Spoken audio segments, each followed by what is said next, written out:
حضرت عمر رضی اللہ تعالی عنہ کا زمانہ ہے جب یروشلم فتح ہوا. حضرت ابو عبیدہ بن جراح رضی اللہ تعالی عنہ حضرت عمر کو دعوت دیتے ہیں کہ آپ مدینے سے چلیں اور یروشلم میں پہنچیں. حضرت عمر مدینے سے چلتے ہیں. کتنا بڑا قافلہ لے کر کے, کتنا پروٹوکول ہے. حضرت عمر اکیلے اور ساتھ ایک غلام اور اونٹ بھی ایک, باری باری سوار ہوتے ہیں. کبھی غلام سوار ہوتا ہے, کبھی عمر سوار ہوتا ہے. حکمران تو وہ تھے لوگوں کی دہلیز پہ امن دینے والے, لوگوں کی چوکھٹ پہ جو ہیں وہ نور بانٹنے والے. آج کے حکمرانوں نے تمہیں رمضان المبارک کے اندر لوڈ شیڈنگ کا پیکج دیا ہے اور آج بچے بھی تڑپ رہے ہیں اور جوان بھی سسک رہے ہیں, اور ماہ سیام میں جن اذیتوں میں قوم کو مبتلا کر دیا ہے وہ کسی سے مخفی نہیں ہے. اور تمہیں میں حضرت عمر کی کہانی سناؤں. حضرت عمر جن کو تخت حکومت پہ بیٹھتے تھے اور ان کا تخت کو سونے زبرجد کا نہیں تھا, مسجد نبوی کی چٹائی تھی, اور سارا دن وہاں بیٹھ کے لوگوں کی باتیں سنتے, اور جب رات کے اندھیرے گہرے ہوتے عمر بھیس بدل کے مدینے کی گلیوں کا گشت کرتے. کہا تمہارے گھر سے دھواں نکل رہا ہے اور بچے رو رہے ہیں, ان کو کھانا کیوں نہیں دیتے؟ کہنے لگی عمر کی جان کو رو رہی. عمر کے پاؤں تلے سے زمین نکل گئی. کہا کیا ہوا؟ کہا 3 دن سے ہمارے ہاں کھانے کے لیے کچھ نہیں ہے. روزانہ بچے روتے ہیں اور میں ہنڈیا کے اندر پتھر ڈال کر کے نیچے سے آگ ڈالتی رہتی ہوں کہ بچے انتظار کر کر کے سو جائیں گے. کم وقت سو بھی نہیں رہے اور وہ پتھر پکیں گے بھی کیا, اور میں عمر کی جان کو رو رہی ہوں. حضرت عمر کا کلیجہ دہلنے لگا. فوراً پلٹے واپس بیت المال میں آئے, گھی کا ایک کنستر لیا, آٹے کی بوری لی, مرچ مسالہ جات بہت کچھ اٹھایا, اپنے کندھے پہ رکھا, بوری اپنی کمر پہ لا دی. عمر بیت المال سے نکلے تو آپ کے خادم اسلم نے دیکھ لیا, آگے بڑھا, کہا میرے آقا میں اٹھاتا ہوں. عمر کی آنکھوں میں آنسو ہے. کہا اسلم قیامت کے دن میرا بوجھ اٹھا لو گے؟ کہا قیامت کے دن تو اپنا اپنا بوجھ اٹھانا پڑے گا. کہا عمر کو آج اپنا ہی اٹھانے دو. حضرت عمر وہ گھی کا کنستر اور وہ آٹے کی بوری سر پہ اٹھائے ہیں اور اس خاتون کے گھر جاتے ہیں اور دستک دیتے ہیں. وہ جب دیکھتی ہے اس کی جان میں جان آ جاتی ہے. کہا جلدی جلدی آٹا گوندو, اور عمر سبزی کاٹنے لگ جاتے ہیں. حضرت عمر رضی اللہ تعالی عنہ سبزی تیار کر دیتے, ادھر آٹا گند جاتا ہے اور پھر اوپر چولہا رکھا جاتا ہے, چولہے کے اندر آگ رکھی جاتی ہے, وہ کھانا پکانے لگتی ہے, آگ بجھتی ہے. تاریخ نے لکھا ہے آگ بجھنے لگتی ہے, عمر جھک کر کے پھونکے مارتا ہے. عمر جھک جھک کے پھونکے مارتا ہے. کھانا پک گیا اور بچوں کے سامنے کھانا رکھ دیا, بچے کھا رہے ہیں. اب بچے رو رو کے نڈال ہو چکے تھے. حضرت عمر اپنے ہاتھوں کو اور اپنے گھٹنوں کو اور اپنے پاؤں کو زمین پہ لگا کے, جس طرح بکری کا بچہ چلتا ہے ویڑے کے اندر, کبھی ادھر چلتے ہیں کبھی ادھر چلتے ہیں, تاکہ بچے مجھے دیکھ کے خوش ہوں اور دل میں کہتے عمر جتنا رلایا ہے اب اتنا ہنسانا بھی پڑے گا. تو کبھی عمر امیر المومنین, یہ میں کسی آج کے جو ہے وہ لوگوں کے ووٹوں پہ منتخب ہونے والے حکمران کی کہانی نہیں سنا رہا, میں اس عمر کی کہانی سنا رہا ہوں جو 23 لاکھ مربع میل کا حکمران ہے, آدھی دنیا کا بادشاہ ہے. حضرت عمر جو ہے جس طرح بکری کا بچہ چلتا ہے اس طرح اپنے ہاتھ اور اپنے گھٹنے زمین پہ ٹیک کر کے جو ہے وہ اس طرح چلتے ہیں. بچے عمر کو دیکھ کے مسکراتے ہیں. جب بچے مسکرانے لگے تو حضرت عمر نے اس خاتون سے کہا بڑھیا عمر کو معاف کر دے. اس نے کہا تو اتنی ہمدردی کیوں کرتا ہے؟ کہا عمر بیچارہ بڑا پھنسا ہوا ہے, فکر ہے اس کو یرموک و فسطاط و حلوان کی, جب فتح ہے مصر تو تیاری ہے ایران کی.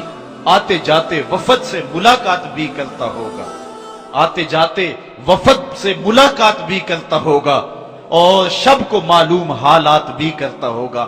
کانٹوں میں الجھی ہوئی بیچارے کی جان ہے, نیند اس کو بھی آتی ہے, آخر وہ انسان ہے. میری بہن عمر کو معاف کر دے. اس نے کہا نانا عمر کی بات میرے سامنے نہ کر, قیامت کا دن ہوگا, عمر کا گریبان ہوگا اور میرا ہاتھ ہوگا. جب اس نے یہ بات کہی تو عمر برداشت نہ کر سکے, بچوں کی طرح بلک بلک کے رونے لگے. کہا وہ بد نصیب عمر تیرے سامنے ہے, آج ہی کہلا جو کہنا ہے, قیامت کے دن مجھے معاف رکھنا. اس نے کہا تو عمر ہے؟ کہا بد نصیب عمر تیرے سامنے کھڑا ہوں۔ میرے عمر کہتے ہیں اگر دجلہ کے کنارے ایک بکری کا بچہ بھی پیاسا مر گیا اس کا حساب بھی عمر سے لیا جائے گا۔ اللہ اکبر۔ میں اس حضرت عمر کی کہانی سنانے لگا تھا۔ حضرت عمر نکلے یروشلم میں، ایک اونٹ ہے، ایک غلام ہے، کبھی وہ سوار ہوتا ہے، کبھی آپ باری مقرر کی ہے۔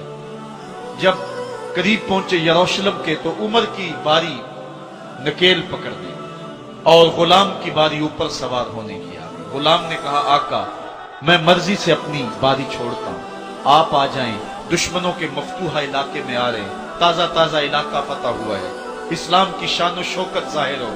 عمر نے کہا اسلام کی شان و شوکت ایسے ظاہر نہیں ہوتی ہے، اپنی باری پہ تم بیٹھو گے، اپنی باری پہ میں بیٹھوں۔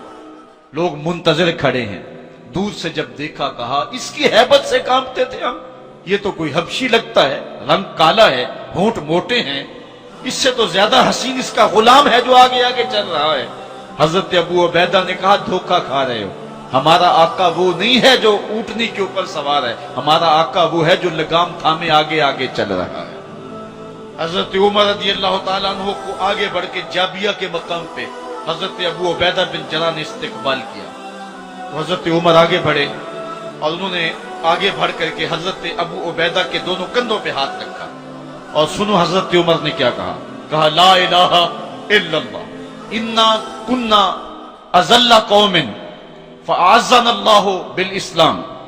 کہا کہ لا الہ الا اللہ، اے ابو عبیدہ بن جراح ہم ایک ذلیل قوم تھے اور اللہ نے ہمیں اسلام کی وجہ سے عزت عطا کی ہے۔ اور میں تمہیں ایک تاریخ ساز بات کہنے لگا ہوں، اور وہ یہ ہے کہ جب تک ہم اس عزت والے اسلام کے دامن کو تھامے رہیں گے ہماری عزت قائم رہے گی، اور جب اسلام کے علاوہ کسی اور جگہ سے عزت ڈھونڈیں گے تو رسوا کر کے رکھ دیے جائیں گے۔ یہ ہے وہ خلاصہ جو حضرت عمر نے امتوں کے عروج و زوال کا بیان کیا ہے۔ اس امت کو جو خیرات ملی ہے تخت و تاج کی، وہ پینٹاگون سے نہیں ملی، وہ واشنگٹن سے نہیں ملی، وہ وائٹ ہاؤس سے نہیں ملی، وہ محمد عربی کے جوڑوں کا صدقہ ملی ہے۔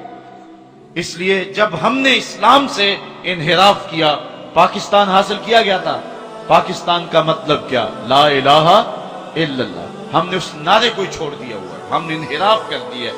آج ہماری نظریں مغرب کی طرف لگی ہے کہ تخت و تاج اس سے نصیب ہوتے ہیں، اور دنیا کے اوپر ہم رسوا ہو کے رہ گئے۔ ہماری پستی، ہماری ذبوحالی، ہماری ذلت کا سبب یہ ہے کہ جس جگہ سے ہمیں عزت ملی تھی ہم نے وہ مرکز ہی چھوڑ دیا ہے۔ اس مرکز حیات کو، اس مرکز زندگی کو، اس مرکز عزت کو ہم نے چھوڑ دیا ہے، اور دنیا کے اوپر ہم رسوا ہو رہے ہیں۔ انہی حضرت عمر کی کہانی ہے۔ وادی تہامہ سے گزر رہے تھے کہ بچوں کی طرح بلک بلک کے رونے لگے۔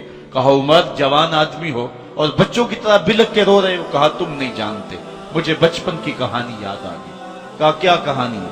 کہا یہی عرض تہامہ تھی، میرے باپ خطاب نے مجھے 5 اونٹ دیے تھے، کہا انہیں لائن میں کھڑا کرو سیدھا۔